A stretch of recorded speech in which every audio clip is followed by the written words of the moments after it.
Igreja Açores, o programa com a atualidade da Diocese para ouvir ao domingo, ao meio-dia, na sua Antena 1 Açores. Olá e seja muito bem-vindo ao nosso Igreja Açores. A Semana da Vida Consagrada arrancou na passada segunda-feira e termina esta segunda-feira com diversas iniciativas. Consagrados para amar e servir foi o tema deste ano. Na Diocese de Angra, várias são as iniciativas que marcam estes dias. A 31 de janeiro, 15 religiosos da CIRP, da Ilha Terceira, deslocaram-se à Vila Nova para um dia de missão junto da população com encontros, visitas e momentos de partilha. Já no dia 1 de fevereiro, pelas 11 horas, na Sé de Angra, os consagrados renovaram os seus votos num gesto simbólico de reafirmação da sua entrega total a Deus. Ainda neste domingo, no Caboco, Lagoa, na ilha de São Miguel, os religiosos presentes na ilha participarão numa ação conjunta que incluirá também a celebração da Eucaristia, reunindo diferentes comunidades religiosas. A Semana da Vida Consagrada terminará no dia 2 de fevereiro com uma vigília de oração promovida pelos religiosos da Terceira, que terá lugar na Casa de São Francisco das Irmãs Franciscanas Hospitaleiras da Imaculada Conceição. O padre Gil Silva é dioniano e é o responsável da CIRP em São Miguel. Fala ao Igreja Açores sobre a importância do silêncio num mundo de estímulos. Tudo o que não é das redes sociais parece que não existe. Parece que não existe. E é curioso que este servir e este amar, que curiosamente é intemporal, sem dúvida nenhuma, vive-se às vezes no silêncio.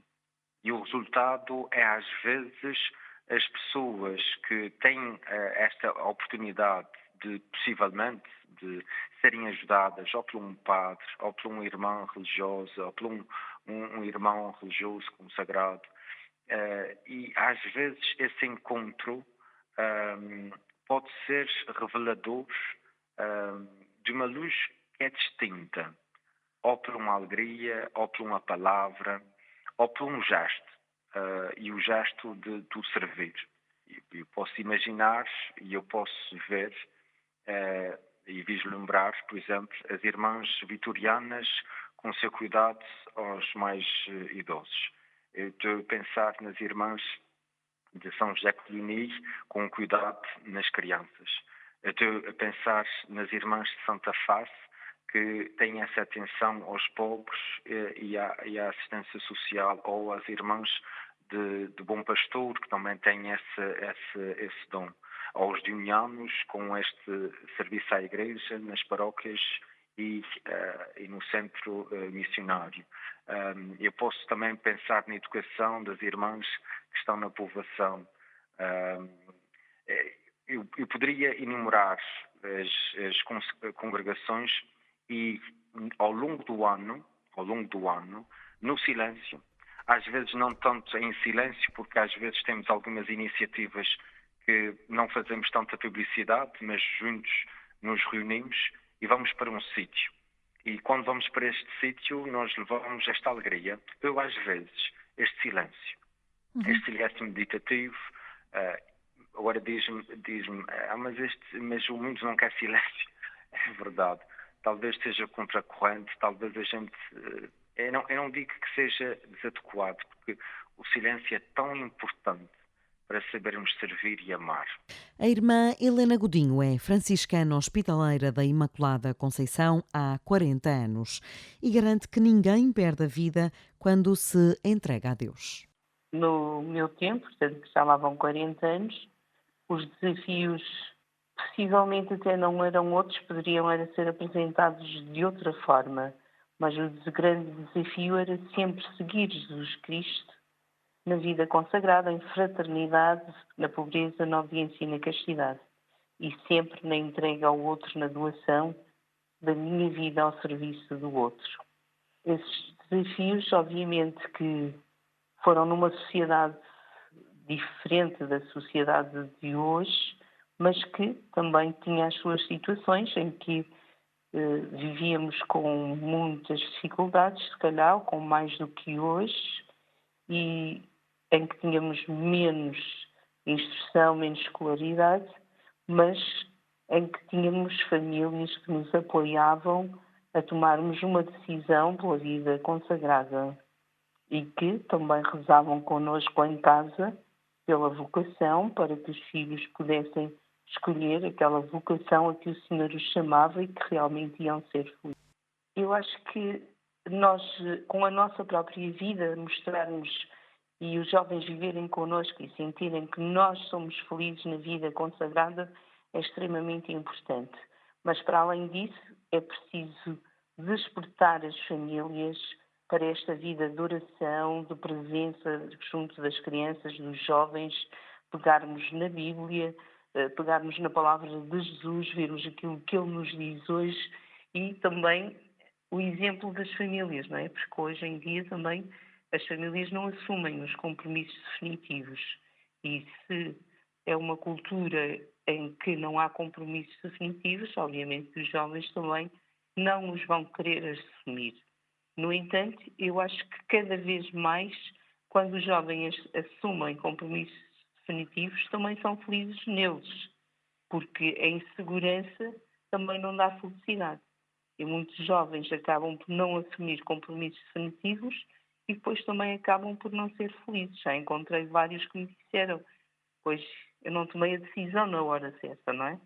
Este conjunto de iniciativas e testemunhos pretende sublinhar a importância da vida consagrada na missão da Igreja, evidenciando o compromisso de homens e mulheres que, com generosidade, se dedicam a amar e a servir.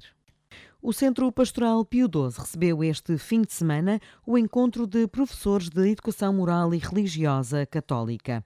O encontro formativo teve transmissão online para professores das outras ilhas. A formação foi uma parceria com o Instituto Católico de Cultura, como refere Bento Aguiar, coordenador da disciplina nos Açores. Achamos que era importante não só de dar relevo à formação, digamos, académica, pedagógica, mas também por os professores de educação moral dos Açores a refletir sobre os seus perfis, os seus objetivos, os rumos que estão a tomar face aos desafios da atualidade. E então, em parceria com o Instituto Católico, a secção ou o Departamento da Formação e com a Instituição de Apoio à Pastoral Escolar, achamos por bem marcar um encontro em que estivéssemos lá a falar sobre nós, das nossas partilhas, dos nossos pequenos sofrimentos, dos nossos objetivos, e então o encontro aparece também nessa dimensão.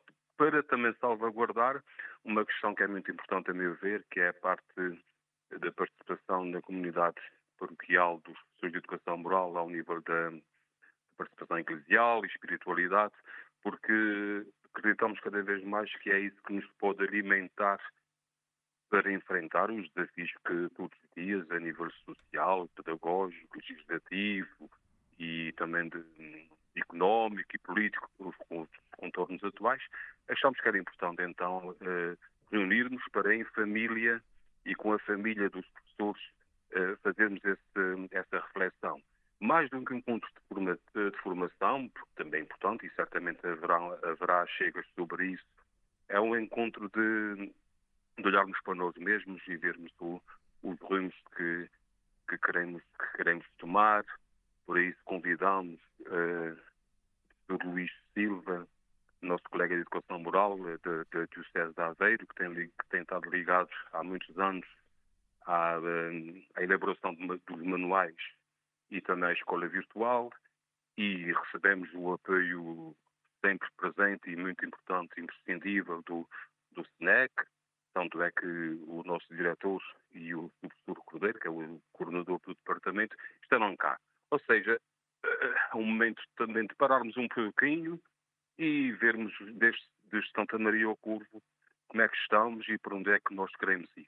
O professor Luís Silva, da Diocese de Aveiro, desafiou os docentes a pensarem a espiritualidade não como fuga à realidade, mas como uma forma real de habitar o mundo, preferencialmente não como um algoritmo. Eu estruturei a minha reflexão em torno da ideia de que nós somos alguém que deve calçar sapatos específicos, sapatos que são metáforas da nossa condição de quem vive a vida do nosso tempo, dos nossos alunos, das nossas comunidades. E, portanto, aqui a metáfora dos sapatos era a ideia de que uma verdadeira espiritualidade num professor de educação moral, desenvolvida pelo professor de educação moral, não é um estar fora do mundo, mas é o trazer a sua vida de cristão para o mundo, iluminando o mundo que precisa de esperança, precisa de horizontes, precisa de sentido, que está cheio de perguntas, mas tem pouco quem lhe aponte pistas de respostas. E, no fundo, esta é a verdadeira espiritualidade do professor de educação moral. Sendo que tomei como ponto de partida a própria reflexão que podemos fazer a partir da criação. Nós somos, na nossa condição de Adão, somos alguém que vive de fragilidade, mas não somos só fragilidade, somos também este espírito que está em nós, trazido pelo próprio Criador. E é isto que devemos levar ao nosso mundo. A escola de hoje tem medos, a escola de hoje tem algoritmos, a escola de hoje tem determinismos, isto é, estamos formatados. A escola de hoje diz-nos que quando estamos perante o erro é difícil sabermos para onde vamos. O professor de educação moral é alguém que perante isto diz: nós não somos só um algoritmo, somos pessoa. Nós não somos só erro, somos peregrinos. Foi uma das metáforas que utilizei. O peregrino é alguém que, por um lado, não é só um turista, não passa pelas coisas, é habitado pelas coisas, mas em segundo lugar é alguém que sabe que quando erra, o erro não é definitivo, pode andar para a frente. E neste contexto é muito importante uma coisa que eu sinto, professor há 25 anos, que sinto muito fortemente, que é: as nossas escolas precisam da ideia do perdão. O perdão aqui, por exemplo, para um aluno que reprovou, é dizer-lhe: tu erraste, mas isto não tem de ser para sempre. Perante até um colega que está triste no contexto da sala de professores, dizer: tu erraste, algo não está bem na tua vida, mas isso não é o definitivo. Portanto, o professor de educação moral é claramente um homem da esperança no contexto da escola.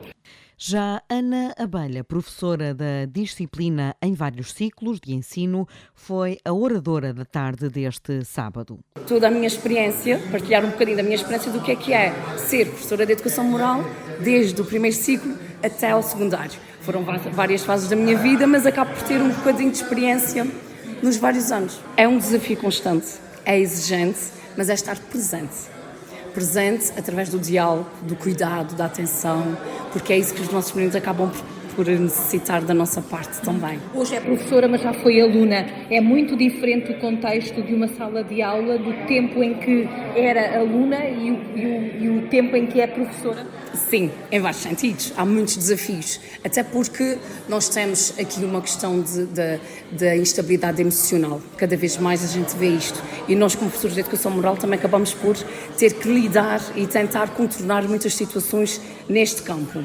Há outra questão também, enquanto aluna na altura e agora, nós acabávamos por ser, digamos assim, obrigados a frequentar.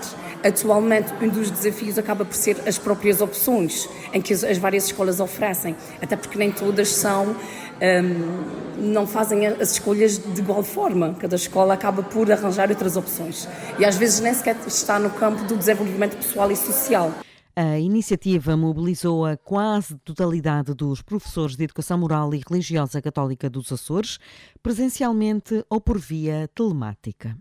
Decorreu este fim de semana no Convento dos Frades, na Lagoa, o retiro das equipas de Nossa Senhora Setor Açores Oriental.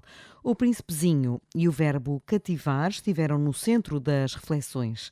Desacelerar, olhar mais para o outro e mais para nós próprios são algumas das respostas encontradas, garante Sílvia Sousa, responsável pelo movimento no setor Açores Oriental. Aqueles que mais me chamaram a atenção, que eu retive e que posso partilhar neste momento, desde logo foi o primeiro passo de que há necessidade, mesmo nas famílias, no casal, até ou eu próprio, portanto, ao indivíduo em si, termos tempo para nós, para nos cativarmos a nós próprios. Se nós não gostarmos de nós, como é que podemos gostar do outro, não é? Como é que o podemos cativar? E, portanto, estas paragens são importantes. Este desacelerar no mundo em constante movimento e agitação torna-se, de facto, muito importante. Depois, o cativar, e em termos de amor, tem vários ritmos. Portanto, em várias idades, em vários momentos, de várias formas. E, portanto, há este conjunto de ferramentas que ele nos tem vindo a dar sobre os ritmos de cativar, Portanto, e várias formas de amor e outro tipo de ferramentas ajudam-nos ao longo deste retiro, sem dúvida, este fim de semana, mas são instrumentos que nós vamos levar para nós, enquanto casal, nos próximos tempos e também para as nossas famílias. A responsável faz um balanço da situação atual do movimento na Ilha de São Miguel. Este ano, com a presença do Padre João Pereira, que tivemos o gosto de trazê-lo cá por ideia do Padre Nuno Pacheco Sousa, que é o nosso conselheiro espiritual do setor e também de algumas equipas, portanto é um privilégio tê-lo cá, com o tema Cativar Permanente, Cuidar do Essencial no Amor. Ele tem, desde ontem, sexta-feira, e hoje, ao longo deste dia, transmitido uma série de ferramentas e orientado no sentido de ser momentos mesmo de pararmos, de desacelerarmos e de, neste momento, que é tão importante ao longo do ano pastoral das equipas, portanto, de pararmos e de desacelerarmos para também olhar para nós próprios, para o outro, enquanto casal, e também, pronto, é um momento de reforço também de unidade do movimento. Portanto, muito bem, nós temos a participação de 10 casais ao longo nestes 2 dias e mais alguns flutuantes, portanto, que vieram ontem, que já não puderam vir hoje, mas, portanto, fixo 10 casais. Atualmente o setor tem 8 equipas, com vários conselheiros espirituais, tem 2 novas em pilotagem, para além destas 8, portanto, devagarinho está a tentar renovar-se. É um trabalho lento, trabalhoso, portanto, altos e baixos, mas com estes momentos que são inspiradores, que nos reforçam, que nos trazem um outro olhar, portanto, este cativar também, em termos de movimento, no sentido mais alargado, vai-se conquistando. Um retiro orientado pelo padre da Diocese do Porto, João Emanuel Pereira. As equipas Nossa Senhora têm uma estrutura muito bem definida e que eu vou usando muitas vezes como exemplo, porque o objetivo do padre Carfarel era que o próprio movimento e os próprios casais reunidos em grupo, essas equipas formam-se por 6 ou 7 casais, se possam mutuamente ajudar-se a alimentar, primeiro, a sua identidade batismal, e por isso a regra de vida pessoal, a exigência da oração pessoal, conjugal, familiar. Há ali uma série de regras, são chamados os pontos concretos de esforço, a leitura da palavra de Deus, portanto, que informa. Depois do dever de sentar, que está muito no âmbito da relação conjugal, do parar para dialogar. E por isso tudo isto nasce, ou melhor, ajuda a esta consciência muito profunda da sua identidade batismal. Primeiramente, cada um dos cônjuges, e depois na relação conjugal, pelo sacramento do matrimónio, que se sentem vinculados e mutuamente podem-se ajudar a crescer nesse âmbito. E por isso, esta corresponsabilidade, claramente, e esta consciência passa para a geração seguinte, passa para os filhos. E por isso também o próprio movimento é um fator de evangelização das próprias famílias e que a larga escala consegue ser este movimento também de evangelização no seio da Igreja, a partir da identidade familiar. Este não será o tema das equipas Nossa Senhora nasce numa outra ideia, porque também é difícil, uma vez que as equipas trabalham isto de tal maneira, mensalmente, com a palavra de Deus, tenho um tema estruturado. Eu decidi este ano pegar no Príncipezinho, portanto, no livro do Príncipezinho, e vamos falar da necessidade do cativar, não é? E de olhar de um cativar permanente, que acho que é isso que às vezes nos vai faltando na relação conjugal. Casamos, damos por adquirido o ato de matrimónio, vale por si, claramente vale por si, mas há aqui uma questão do cativar permanente que é necessário. E que o cansaço, a rotina, muitas vezes vão desmoralizando, vão desmoronando isto na vida do casal. O parar para pensar como recativar pode ser sempre um bom tema para as equipas ou para os casais que as constituem. Pronto, e decidi um bocadinho pegar em conjugação com a palavra de Deus, obviamente, decidi pegar no livro do Príncipezinho também para ser um bocadinho diferente, para ser também um tema mais virado também um bocadinho para a literatura, para a poesia, também outro poema de Daniel Faria que nos vai presidir ali aos temas. Vamos tentar fazer este caminho. Na ilha de São Miguel, o movimento é orientado pelo padre Nuno Pacheco Sousa, que salienta que os movimentos não podem estar fechados neles próprios. Talvez voltando ainda um bocadinho mais atrás daquilo que vai ser o Conselho Presbiteral este ano sobre uma reorganização geográfica. Se nós, enquanto nós porque nós somos europeus, enquanto não olharmos para aquilo que já aconteceu em Barcelona e em tantas outras grandes dioceses e arquidioceses do continente europeu, nós não vamos perceber que não podemos estar fechados sobre nós próprios, não podemos estar fechados só na dimensão paroquial, ou seja, na dimensão geográfica, mas começando exatamente por unidades pastorais e fazendo essas unidades pastorais não só através de paróquias, mas também através dos serviços diocesanos e através daquilo que são os movimentos, como a Carma acabou de explicar, exatamente por esta ideia de que nós somos poucos, não podemos ficar fechados em nós próprios. Isto não são capelinhas, nem para padres, nem para leigos, nem para meia dúzia de pessoas, isto tem que estar aberto a todos e se isto é bom para quem está, tem de ser necessariamente, não necessariamente, mas poderá ser bom também para aqueles que não estão.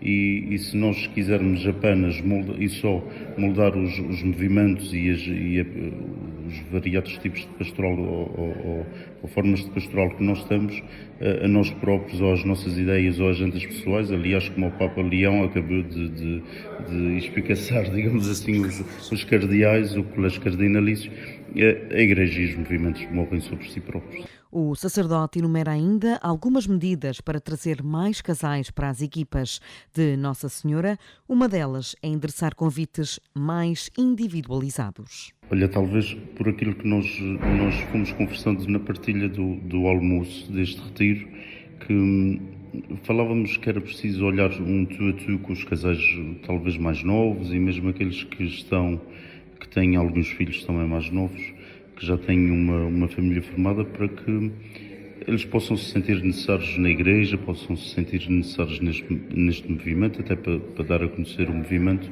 e não fazer sempre convites mais generalizados.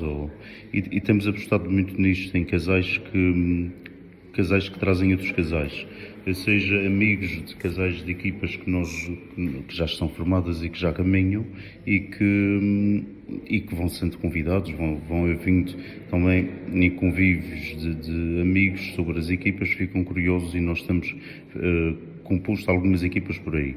Outro método tem sido sempre o que nós vamos pedindo aos custos, aos centros de preparação para o matrimónio, para ir sempre, e o novo manual tem exatamente este exemplo, tem outros também, mas tem o exemplo das equipas de Nossa Senhora, e temos pedido aos assistentes e às equipas também para irem direcionando, digamos assim, os convites para aqueles que se estão a preparar para o matrimónio. No retiro, o padre João Emanuel Pereira sublinhou uma redescoberta da identidade batismal e alertou para os riscos do individualismo do mundo atual, que contrasta com os valores cristãos. O retiro das equipas de Nossa Senhora da Zona Centro aconteceu na terceira, no último fim de semana. E continuamos com a nossa viagem pelos centros paroquiais dos Açores. A paragem de hoje é no Centro Social e Paroquial de São Roque, em Ponta Delgada. No ativo desde 1992, o centro tornou-se um apoio crucial para a freguesia. Ana Cristina Aguiar, vice-presidente da direção, garante que o centro não consegue responder a todas as crescentes solicitações. Em certo aspecto, responde, mas nós começamos a verificar que o serviço de apoio ao domicílio que necessitava de ser reforçado, porque nós já temos algumas pessoas em lista de espera que necessitam imenso de apoio a nível de refeições ou mesmo de higiene e que estão em lista de espera. Para a vice-presidente, o centro é, sobretudo, uma resposta à carência afetiva dos utentes. Não são só as carências monetárias, mas também ainda temos A nível da escolarização, ainda assistimos a um nível baixo de escolarização, mas também há muita carência afetiva. E acho que, de certa forma, o centro tem vindo a dar essa resposta. Através dos centros de convívio, por Através exemplo? dos centros de convívio, por exemplo, de idosos, que geralmente os idosos que nós temos no centro de convívio são pessoas que estão sozinhas em casa. Ou então que podem não estar, mas precisam de relacionar-se com outras pessoas por recomendação médica, às vezes. Precisam de ter, alargar um bocadinho e não se reduzirem só ao espaço que estão limitados em casa. E acho que nesse aspecto, principalmente na parte dos idosos, nós comatamos mais uma necessidade afetiva do que propriamente monetária ou outra coisa. Também no serviço domiciliário, os limites já se fazem sentir. O centro serve diariamente 30 refeições de almoço e jantar, garante higiene pessoal a 21 idosos e ainda cuida da roupa de uma utente. Mas a lista de espera cresce todos os dias. É também através desta valência social que funciona a Casa do Projeto Vida Nova, que alberga 12 utentes, 5 senhoras e 7 homens. Temos sempre uma vaga de SOS, portanto, ao fim e ao cabo, aquela residência dá para 13, são essencialmente pessoas que a família ou não se importa com ela, ou então que não tem família de todo. E que estavam a viver na rua, alguns com dependências, outros não, mas que o centro lhes veio trazer aquele calor da família que eles precisam e que não tinham. E eu costumo, já várias vezes que eu fui lá e que fiz essa abordagem exatamente com eles, chamar-lhes a atenção que a família deles agora é ali. Ana Cristina Aguiar recordou em conversa com o Igreja Açores do funeral de um utente no verão de 2025 em que não estavam presentes familiares, apenas a família de coração que encontrou na instituição. O Centro Social e Paroquial tem uma lista de espera cada vez maior e a vice-presidente admite que a maior carência é a de recursos humanos. Santa Maria vai celebrar no próximo dia 8 de fevereiro a festa de Nossa Senhora da Purificação, também conhecida como Senhora das Candeias. A tradição das candainhas mantém o caráter único desta festa. As candainhas são velas de confecção artesanal feitas à mão para a festa da Senhora da Purificação, Senhora das Candeias, que são feitas aqui em Santa Maria. Chamamos candainhas.